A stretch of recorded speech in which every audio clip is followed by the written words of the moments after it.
Hello, welcome to Plutus Experience number 7. If it's your first time here, the link for the first video in this series is in the description. Please subscribe and tick the bell to receive notifications on new release. If you're following us so far, please leave a comment below.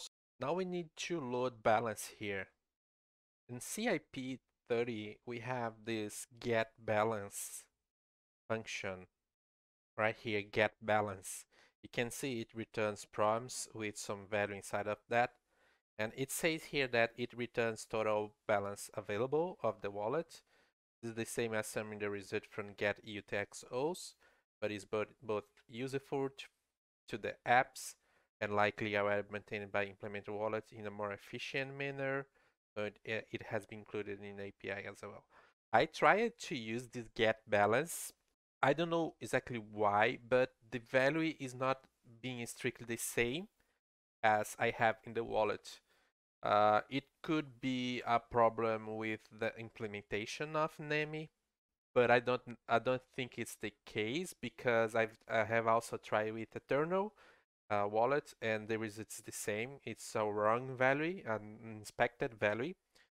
So what I did is what I'm gonna do is actually use this get UtxOs instead and sum that by hand to produce the balance, the current balance on the account. Both should work. I don't know why get balance is returned something unexpected. Probably a misunderstanding about what I am reading here. Anyway, we can use the get UtxOs to have to produce the same output to produce the balance we're looking for. So we're gonna use that function instead to do that.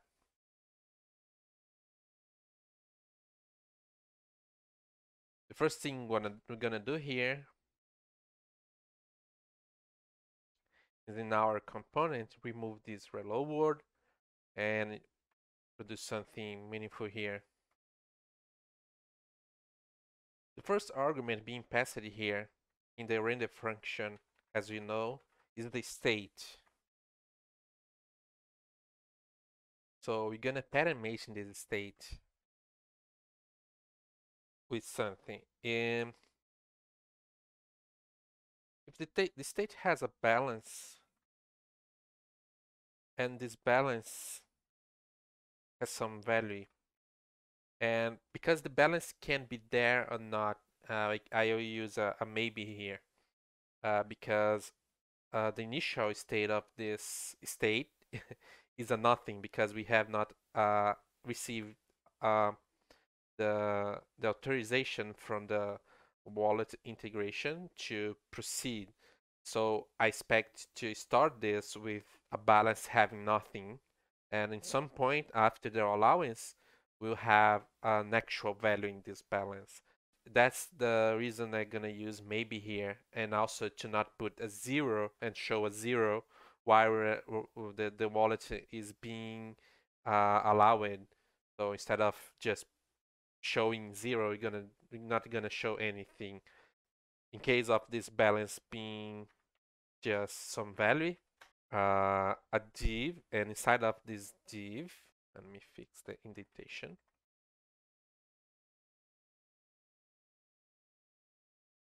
Gonna print an span having text balance and another span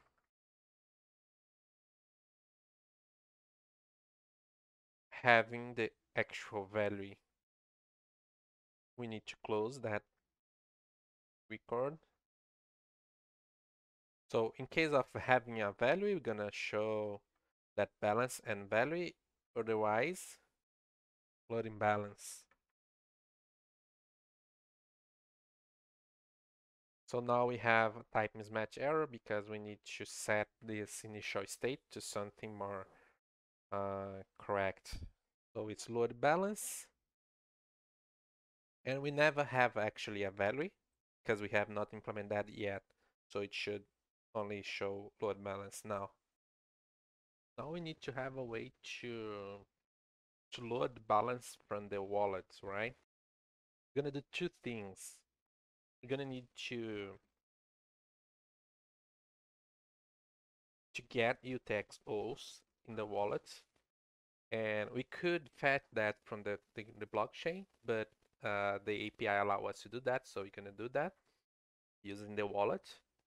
And after that, we're gonna use the UtxOs to compute the total balance in the wallet, right? So let's start that. Here in this evolve function, we need to place an action, initial action. Just to remember, the full evolve can receive this handle action. So this is a record, right? So we just need to replace this record with another handle action. And in this handle action, we're gonna meta matching against a type that gonna say which action we're actually running, right? So in this case, I'm gonna create this. So in case this action, so because this is a function, right, that takes an action like we saw here. So action is a function that receives this action argument. So in this case, we match that action with something, and it's gonna be a type we're gonna create, and this type's gonna have for a while just load action. So given that we are running the load action, just remember that the handle action needs to return the halogen monad, right? Having unit as return. So we're gonna do some logic here. The first thing we're gonna do is get UtxOs because we're gonna need that, right, to compute the final balance. So we're gonna use the wallet API. Let's use AF, right? Because AF is gonna help us. So it's gonna be import wallet API AF as WEE. So we're gonna call this function. We're gonna create this function, right? So it's gonna be called get UtxOs. Remember to call anything in the API like we did with enable wallets, we need to pass an object, which is this API guy here. So we need to pass some API that are gonna figure out how to get that. But basically get UtxO is gonna receive these APIs. And because here is returning a promise, we're gonna need to do the same thing we did with enable function that takes the promise, and in that AF module we extract this promise and get only the internal value here, which is this transaction output. And you can see this is array here, right? So what we are looking for is this UtxOs, which represents this array here. This is basically the structure, but there's a problem here because get UtxO will return because it's from NAF, right? So it's gonna return a NAF, and as we know, a NAF is not halogen M. So we need to lift from that AF to halogen M, and we can use the lift AF function from effect AF class. And the only requirement to do that is to have a monad AF in that monad. And if you take a look here at halogen M, you're gonna see that halogen M actually allow us to lift from AF. Look, it has instance for monad AF and also for monad effect. So with that, we can lift any values of monad effect and AF to halogen M. Now we're gonna compute some balance, and we need to have some function here, and we need to pass this UtxOs, right? So we're gonna figure out how we're gonna implement this function here to compute this balance in the future. Then we're gonna need to update the state right here, this balance with a new value, right? So if you take a look here in this halogen M, you're gonna see we have access to this monad state, and this monad state on that state which is the type of the halogen, the first parameter here in the halogen, right? Which is in our case is gonna be, let me see, if you take a look at this component here, make component, halogen M is here, and this component is here. So this is the same type that the render function receives, and we don't need to define that in the returning component, so it's not here. But we have this monad state on this halogen M state, which is exactly the guy that we are returning right here. See this state here. So we need to have a monad state on that state here to be able to use uh, uh, this state function here. And beyond that, we have this get and put and modify function that allow us to give in a monad state. And you can see SM here. So S is the state type and M is the monad type, right? So in this case, the M is going to be halogen M and the state type is going to be this state type here. So we have access to the state. We can mutate that state because of this monad state. And we're going to do that with this modify underline function that produce some new state here. So it receives the old state, this S, and returns a new state. And actually it receives a function that takes the old state and returns a new state and produce a monad M, so halogen M unit. So it's gonna be a side effect, but from the underlying monad. So we're gonna use this function to change this state.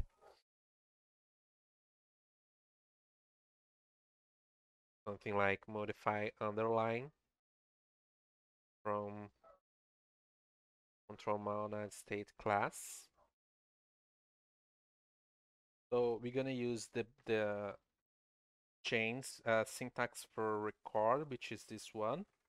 So we can just have a function that takes the record, which is the state, and change the attribute balance to just something which is the value of the balance, so just balance. Actually, because we have only one action, we don't need the load action here. So we can get rid of this and just use a simple function. So this works because this const here is ignoring the parameter of the handle action, which is our type that describe our actions, and we just produce a simple function for anything being passed here. So we ignore any action. That's because the component is gonna have just one single action. We don't need to paramate against value if you're just using one single value. So we discard any value for the action type. But to call this handle action, we need to pass something to call this action. That's the reason we're gonna use initialize here. And remember that initialize is right here, so we can replace initialize, which is just the initial action the component is gonna run as soon as it has been able to. So it basically happens when the first time component has been created for the first time. So this initialize action is going to be called because the default value from that it's a maybe. It can have initial value or not. It's a maybe action, as you can see here. So we're gonna pass just, and we need to pass an action, but we are discarding any action here with this const value. So I'm gonna just pass a unit here, which represents this general type that which represents the general type that we don't actually care. It's just a placeholder. So now we need to implement this get UtxOs function that's gonna receive this API in this wallet API auth module. So this get UtxO function, the same way enable wallet receives returns this AF, same way returns an AF here because we're in this AF module. This is gonna return array with the UtxOs. So we're gonna create in the wallet API module this type called UtxO, and here we're gonna return array of that type we are creating here, right? So how we could implement that? If you look here, we're gonna see that this get UtxOs function is return this. It can optionally take amount here, and this amount defines which UtxO we want to, but in our case, we can just ignore that because we're gonna get every UtxO in the wallet. We don't care about the value inside of this UtxO, so we can just ignore that.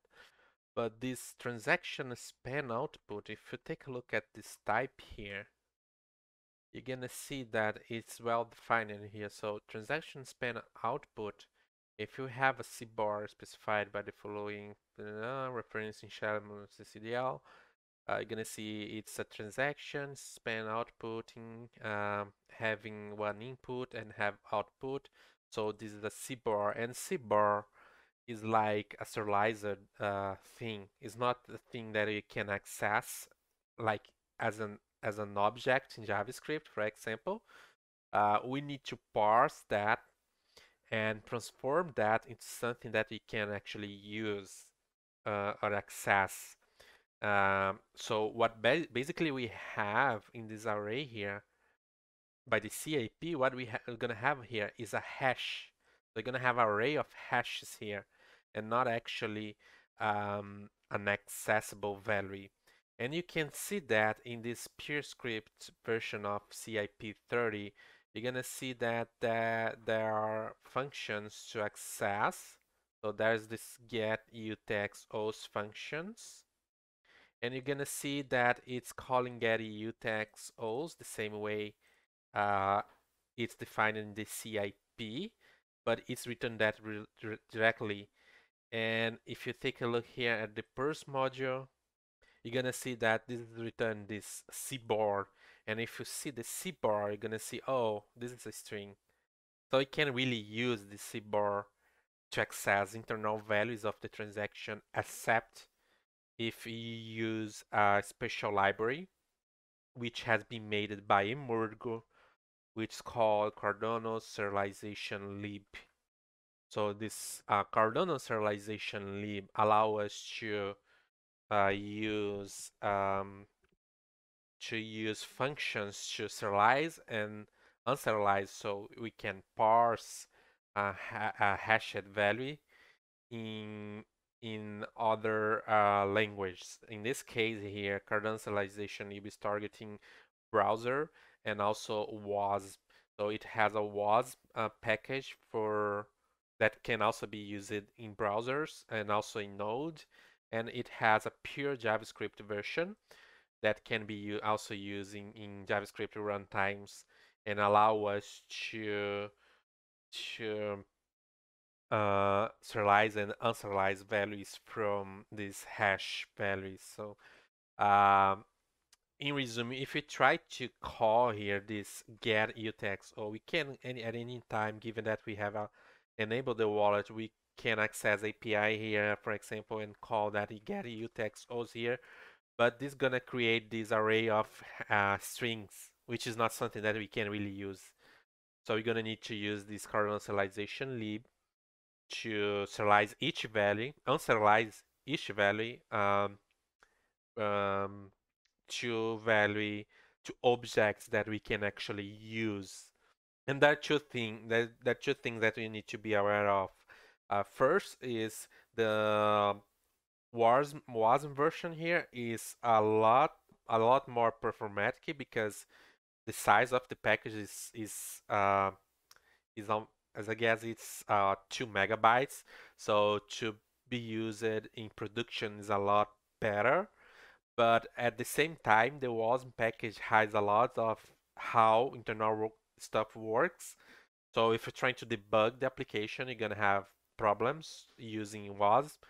Basically, because of that, you're gonna need to know WebAssembly to be able to debug that.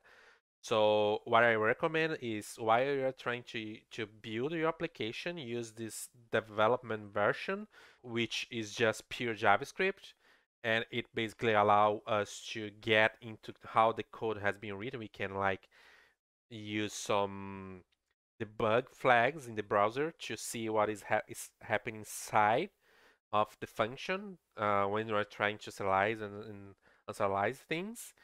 But like I said, this is not performant because this version in PureScript has, last time that I saw, it has 24 megabytes of size, so it's not something practical to use in production. So you can start with the biggest version. When you finish that, when you finish your code, you can change that to a WASM version, which is just the same thing. It's just a different target. So we're gonna use this version ASM from ASM JS instead of the WASM one because of that, because we want to get into things. But like I said, it's the same API. You can just change that just by changing the dependencies.